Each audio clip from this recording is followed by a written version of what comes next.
नमस्कार दोस्तों, renew academy में आपका स्वागत है। आप सब कैसे हैं? उम्मीद करती हूँ कि आप सब बहुत अच्छे होंगे और मन लगा के पढ़ाई भी कर रहे होंगे। दोस्तों, आप सभी जैसा कि आप सब जान रहे हैं कि जीडीसी का रिजल्ट आना शुरू हो गया है और बहुत सारे सब्जेक्ट का आ गया है, बट हिंदी और कुछ सब्जेक्ट का नहीं आया है।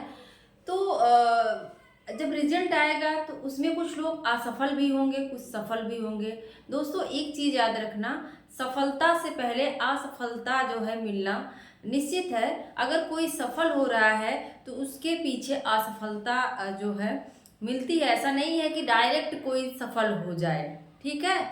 अगर कोई अपनी मंजिल तक पहुंच रहा है तो उसके पहले जो है बहुत सारी बाधाएं, बहुत सारी दिक्कतें आती हैं, लेकिन पहुंचता वही है मंजिल तक जो रुकता नहीं है, जो लगातार चलता है, मेहनत करता है और वही जाके वहां तक पहुंच पाता है। तो आप सब भी, अगर आपका रिजल्ट सही नहीं आता है, उसमें नहीं होता है, तो आप सब हिरास निराश मत होइएगा।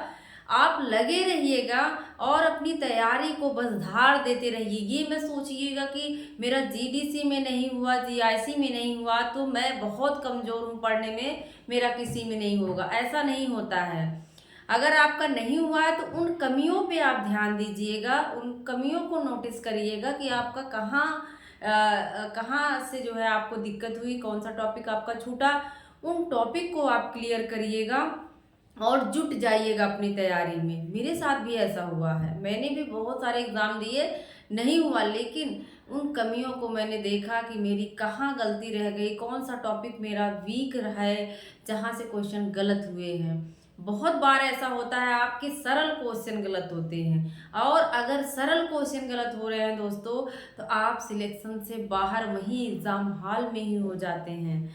तो आपका सरल क्वेश्चन गलत नहीं होना चाहिए, और अगर कठिन गलत हो रहा है तो शायद आप कट ऑफ में आ जाए।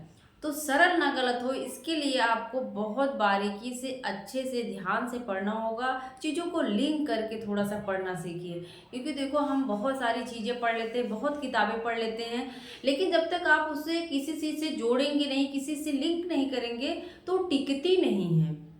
तो आप जो है थोड़ा सा ट्रिकी करके कोशिश करिए, याद करें।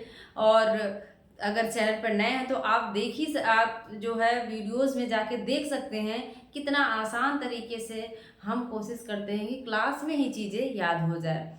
तो जो भी पहले से देखते आए हैं उनको पता है, लेकिन नए हैं तो सब्सक्राइब शेयर लाइक कर दीजिएगा। यहाँ आप बहुत ही आसान तरीके से चीज़ों को याद करते हैं। हमारा भाषा विज्ञान वाला टॉपिक चल रहा है। भाषा विज्ञान में हमने बोलियों को याद करवा दिया है, और देवनागरी लिपि भी हो गई, लिपि का विकास क्रम सब बहुत अच्छे से हमने बताया। हमने बताया था कि ब्राह्मी लिपि से कैसे देवनागरी का विकास हो रहा है। ये इसके कालक्रम में बच्चे बहुत कंफ्यूज होते हैं। हमने कल बता दिया था कि ब्राह्मी, आप ब्रह्मा को देखेंगे कि उनके उत्तर में, उत्तर मतलब पीछे, उत्तर साइड, पीछे साइड एक सर रहता है, लेकिन वो दिखाई नहीं देता। उत्तर में वो क्या रहता है? गुप्त रहता है। उत्तर में, उत्तर के बाद क्या हो जाएगा? गुप्त शैली आ जाएगी, गुप्त लिपि आ जाएगी। और जब जो गुप्त होता है, वो गुप्त, वो क्या है? रिद्धि सिद्धि, याद कर लो, पत्नी है उनकी रिद्धि सिद्धि, तो सिद्ध मातृका या कुटिल लिपि, और फिर निकल के आ जाती है देवनागरी लिपि। ऐसे आप जो है क्रम याद कर सकते हैं। आज जो है हम राजभाषा को लेकर, आपके टॉपिक में लगा होगा, आपके सिलेबस में, चाहे टीजीटी हो, पीजीटी हो, एलटीनेट, जेआरएफ, कहीं भी राजभाषा से क्वेश्चन पूछते हैं। तो देखो, राजभाषा जो ये शब्द है, राजभाषा, ये आजादी से पहले नहीं था। ये शब्द जो है राजभाषा का कहीं नामो निशान नहीं था। आजादी, जब भारत स्वाधीन था तब नहीं था। तो जो है ये आज़ादी के बाद शब्द आता है राजभाषा। और 1949 में, आप जानते हैं, 1949 में एक एक विद्वान कह सकते हैं, श्री राजगोपालाचारी। कौन है? श्री राजगोपालाचारी। नाम थोड़ा बड़ा है तो देख लीजिएगा, गोपालाचारी। ये क्या करते हैं, जो नेशनल लैंग्वेज है उसी के समांतर स्टेट लैंग्वेज जो है कहते हैं किसको? राजभाषा को। इन्होंने क्या किया? इन्होंने कहा कि हमारी स्टेट लैंग्वेज होनी चाहिए। क्या है? स्टेट लैंग्वेज होनी चाहिए। तो इसी स्टेट लैंग्वेज को जब संविधान का प्रारूप बनने लगा तो नाम दे दिया गया ऑफिशियल लैंग्वेज। क्या है? ऑफिशियल लैंग्वेज कह दिया गया। और यही ऑफिशियल लैंग्वेज जो है वो इंग्लिश में राजभाषा है। क्या है? जो यही ऑफिशियल लैंग्वेज है वही इंग्लिश में है राजभाषा। तो एग्जाम में भी पूछता है कि राजभाषा है क्या। तो आप जानते हैं कि जो सरकारी काम है, जो जैसे सरकारी है, अर्ध सरकारी है, जो यहाँ पे भाषाएं प्रयोग की जाती है वही क्या है? राजभाषा कहलाती है। जो सरकारी मतलब प्रशासनिक वर्ग जो भाषा अपनाता है वो क्या है? राजभाषा उसे कहा जाता है। लेकिन राष्ट्रभाषा किसे कहते हैं? कुछ बच्चे कंफ्यूज होते हैं। तो राष्ट्रभाषा का मतलब जो आम लोगों द्वारा, जो समूचे भारत में, जो समूचे राष्ट्र में आम जन सामान्य द्वारा बोली जाए वो क्या है? राष्ट्रभाषा। मतलब जो राजभाषा है वो प्रशासनिक वर्ग बोलेगा, प्रशासनिक वर्ग, और जो राष्ट्रभाषा है वो जन सामान्य की भाषा मानी जाती है। तो राष्ट्रभाषा और राजभाषा में अंतर आप सब जानते रहिए, एग्जाम में पूछता है। ये तो हो गया शब्द की बात। शब्द को जो है गोपालाचारी लाते हैं। इनका मानना है कि स्टेट लैंग्वेज होनी चाहिए, ऑफिशियल लैंग्वेज। लेकिन राजभाषा गठन का प्रस्ताव कौन लाता है? सबसे पहले एग्जाम में पूछेगा राजभाषा गठन का प्रस्ताव सबसे पहले कौन लाता है? तो गोपाल स्वामी आयंगर हैं। कौन है ये? दक्षिण भारत के हैं। देखिए ये हैं तो दक्षिण भारत के, लेकिन हिंदी के समर्थन में आते हैं आयंगर। कौन है? राज नहीं है, गोपाल स्वामी आयंगर। कौन है? गोपाल स्वामी। एक मिनट में क्लियर कर लूं नाम, क्योंकि एग्जाम में पूछेगा तो आप सब गलत कर देंगे। गोपाल स्वामी कौन है? आयंगर है। गोपाल स्वामी आयंगर। आयंगर फार्मूला भी आप सब जानते होंगे। तो गोपाल स्वामी आयंगर हैं जो कि राजभाषा का प्रस्ताव लाते हैं। तो और इन्हीं के साथ आते हैं मणिक मुंशीलाल। कौन है? मणिक मुंशीलाल। तो ये दोनों मिलकर जो है राजभाषा प्रस्ताव लाते हैं। मिल नहीं रहा है अभी मुझे, तो आप जानते रहिए, लिख लेते हैं। देखो राज नाम नहीं है, गोस्वामी। कौन है?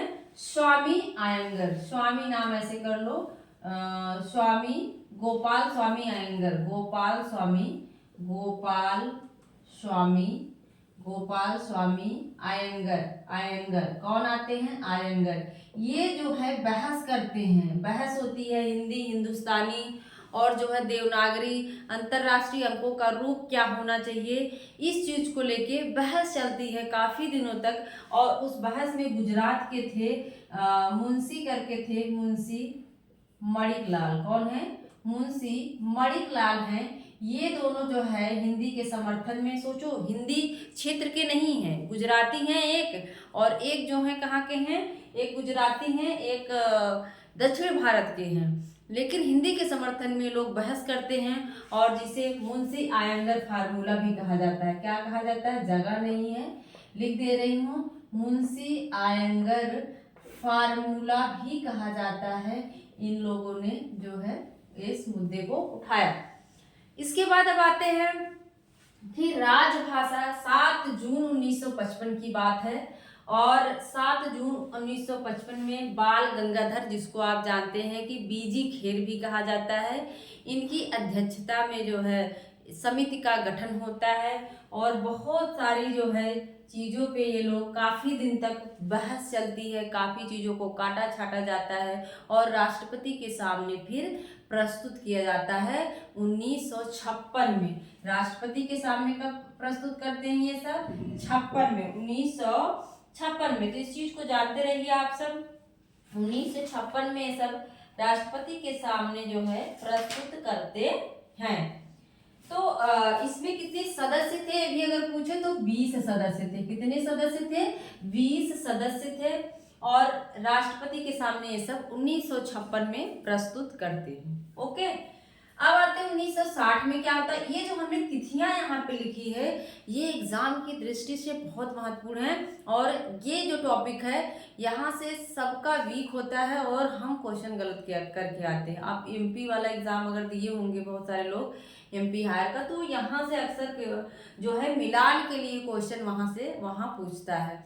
तो ध्यान से देखिएगा 1960 में क्या होता है, मानक विधि शब्दकोश, मानक विधि शब्दकोश की स्थापना होती है, राजभाषा विधायी आयोग की भी स्थापना होती है, और इसी में जो है क्या किया जाता है, वैज्ञानिक शब्दावली, क्या है, वैज्ञानिक शब्दावली और एवं तकनीकी आयोग की स्थापना होती है।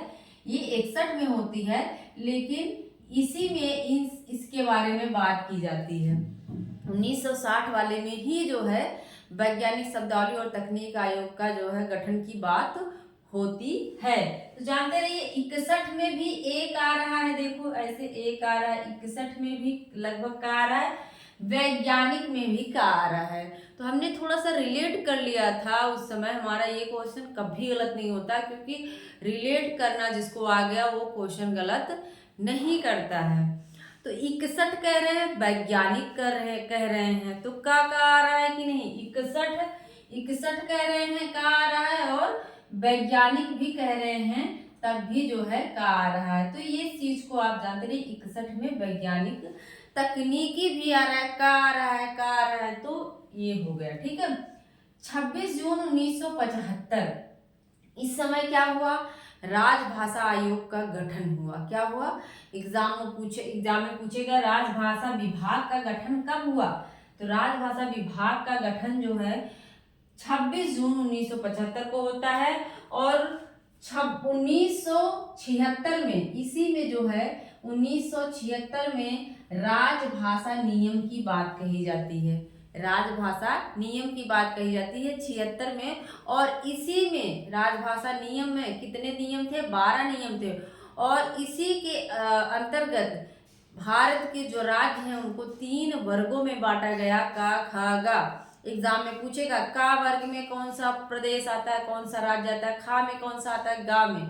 तो आप सब इसको भी देखेंगे बहुत ही आसान तरीके से, पहले इसको देख लेते हैं। 1976 का जो नियम था, एग्जाम में अभी हायर वाले में पूछा गया था, हायर जीडीसी में पूछा हुआ है कि 1976 समय नहीं दिया था, बोला था कि ऐसा कौन सा नियम है जिसमें सभी राज्यों को 3 वर्गों में बांटा गया। तो 1976 वाला जो नियम था उसमें क्या किया गया, भारत के जो राज्य हैं उनमें कहाँ कौन सी भाषा प्रयोग की जाएगी पत्र व्यवहार के लिए, उसको 3 वर्गों में बांट दिया गया, का वर्ग कर दिया गया, खा वर्ग और गा वर्ग। देखो का वर्ग जो है उसमें हिंदी प्रदेश आते हैं, का वर्ग में क्या है, हिंदी प्रदेश आते हैं, जो पत्र व्यवहार होगा वो क्या होगा, वो हिंदी में होगा। क्या होगा, ये जो हैं ये सारे उसमें क्या होगा, जो पत्र व्यवहार होगा वो हिंदी में होगा। पत्र व्यवहार जो बातचीत करेंगे आपस में राज्य सरकार और केंद्र सरकार, वो क्या करेगी, हिंदी में करेगी, ये इसका सख्त नियम है। लेकिन खा में क्या होगा, खा में जो राज्य हैं वो क्या करेंगे कि जब पत्र व्यवहार करेंगे तो हिंदी के साथ अंग्रेजी को भी संलग्न करेंगे। मतलब अगर कोई ये अपनी भाषा में लिख रहे हैं तो हिंदी अंग्रेजी दोनों होगी, क्या होगी, हिंदी अंग्रेजी दोनों रहेगी, यहाँ पर अंग्रेजी भी रहेगी और हिंदी भी रहेगी। लेकिन जब गा क्षेत्र में जाते हैं, इन सब राज्यों को छोड़कर जितने भी राज्य आते हैं वो गा में आते हैं, तो इसमें क्या हो जाएगा, ये जो है सिर्फ अंग्रेजी में ही अपना पत्र व्यवहार करेंगे। क्या करेंगे, सिर्फ अंग्रेजी में ही पत्र व्यवहार अपना करेंगे, ठीक है। ग वर्ग में कौन कौन आते हैं, आप सभी जानते हैं कि उत्तर प्रदेश में जो है हिंदी क्षेत्र है, बिहार अपना हिंदी हो गया, मध्य प्रदेश लगा हुआ है उत्तर प्रदेश से तो वो भी हिंदी हो जाएगा। प्रदेश वाले जो हैं समझ लो उसमें चले जाएंगे का वर्ग में। हिमाचल प्रदेश भी चला जाएगा, हिमाचल के साथ ही आप उत्तराखंड को भी ले लीजिए, उत्तराखंड सब घूमने जाते हैं तो हिंदी आती है तो कोई दिक्कत नहीं है। और दिल्ली भी जो है, दिल्ली में भी आप देखेंगे कि हिंदी बोलने वाले ज़्यादा हैं, खड़ी बोली का विकास वहीं से माना जाता है, जो उसका मानक स्वरूप है दिल्ली से माना जाता है, तो दिल्ली भी हो गया का वर्ग में। उत्तराखंड हिमाचल दोनों एक ही जो है एक ही साइड के हैं, तो उसको भी कर लीजिए, उत्तराखंड हिमाचल प्रदेश हो जाएगा का वर्ग में। झारखंड छत्तीसगढ़ दोनों क्या हो जाएगा, एक जैसा है, झारखंड और छत्तीसगढ़ ये भी हो जाएगा। बच रहा है राजस्थान और हरियाणा। तो राजस्थान भी आप देखेंगे कि वहां भी जो है हिंदी ही, ऐसे याद करो कि हिंदी ही बोली जाती है, तो हिंदी में ही पत्र व्यवहार होगा।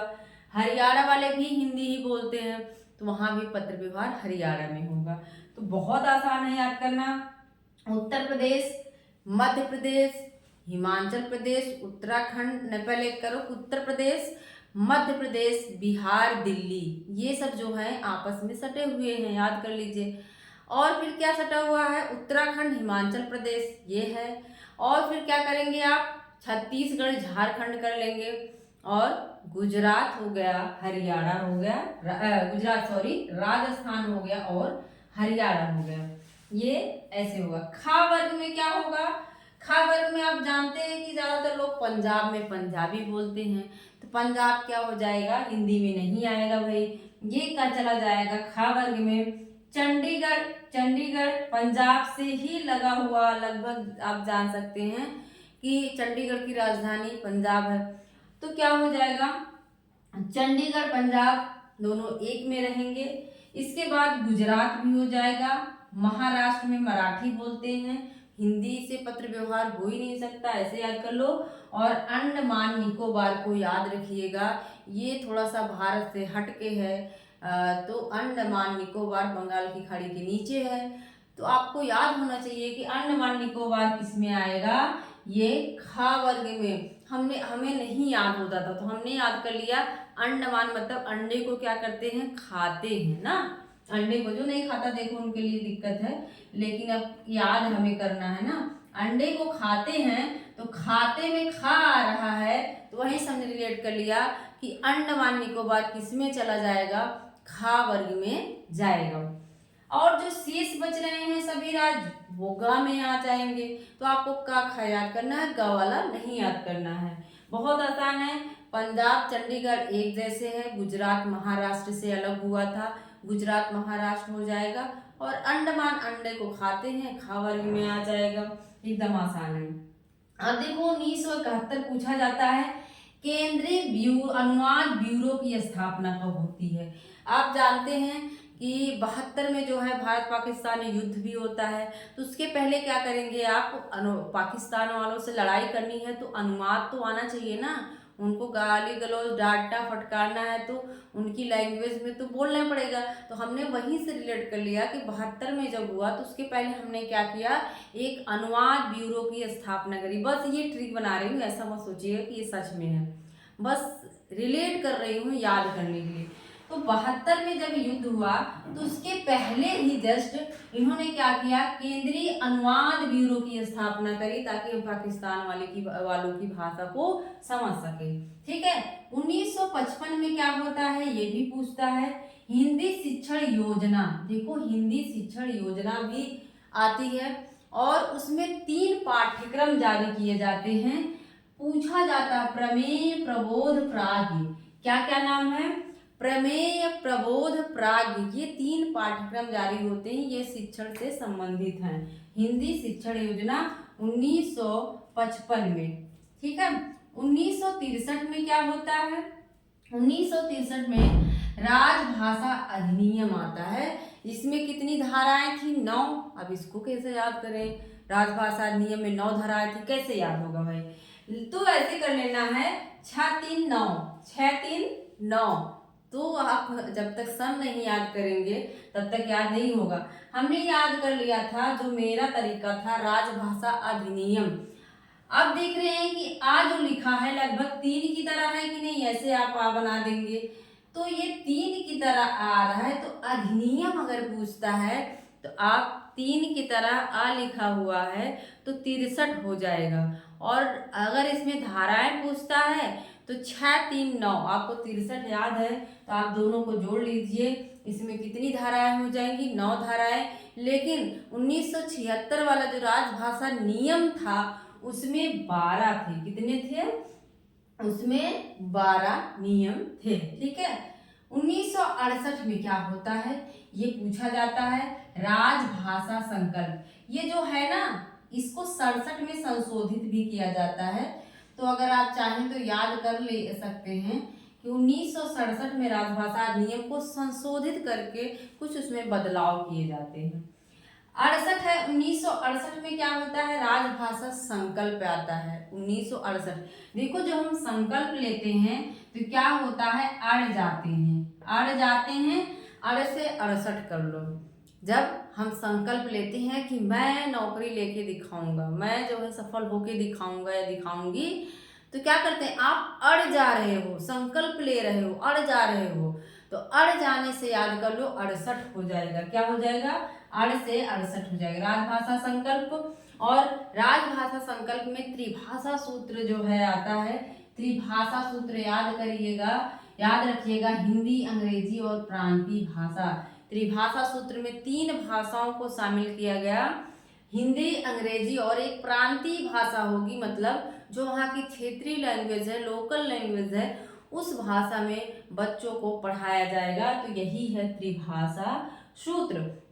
और त्रिभाषा सूत्र किसमें आया, तो जब हम संकल्प लेते हैं, राजभाषा संकल्प, और संकल्प लेने के लिए आप अड़ जाते हो, तो 68 में आया। कब आया, 68 में आया। तो जितने भी सन यहाँ पे हैं वो एग्जाम की दृष्टि से बहुत महत्वपूर्ण है, आप सब याद कर लीजिए। एक बार फटाफट फिर से देखते हैं।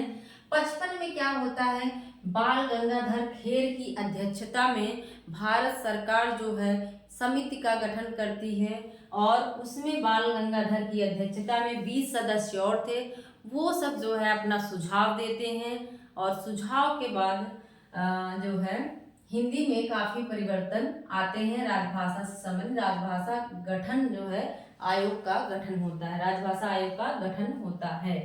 1960 है, 1960 में राजभाषा विधायी आयोग की स्थापना होती है, और इसी भाषाई विधि आयोग की शब्दकोश जो है मानक विधि शब्दकोश में ही वैज्ञानिक शब्दावली और तकनीकी जो है उसका भी जिक्र होता है। 1961 में ये आता है।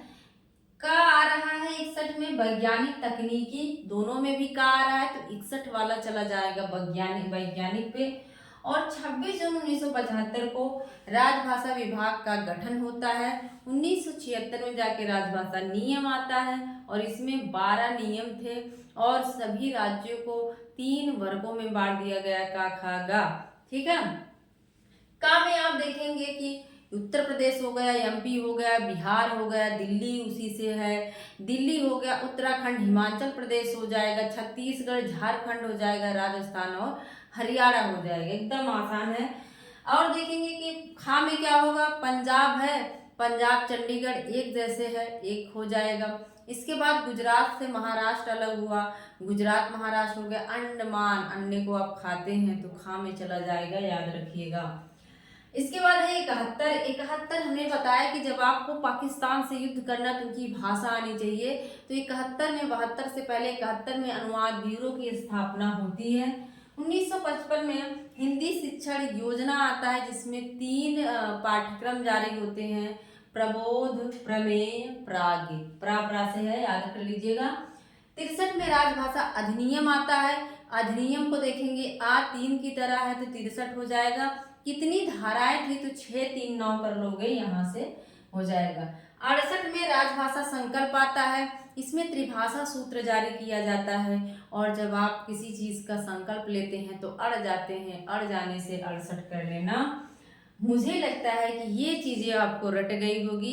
इस तरह से पढ़ाने में बहुत मेहनत लगती है दोस्तों, तो थोड़ा सा शेयर लाइक वाइक कर देते हैं तो अच्छा लगता है।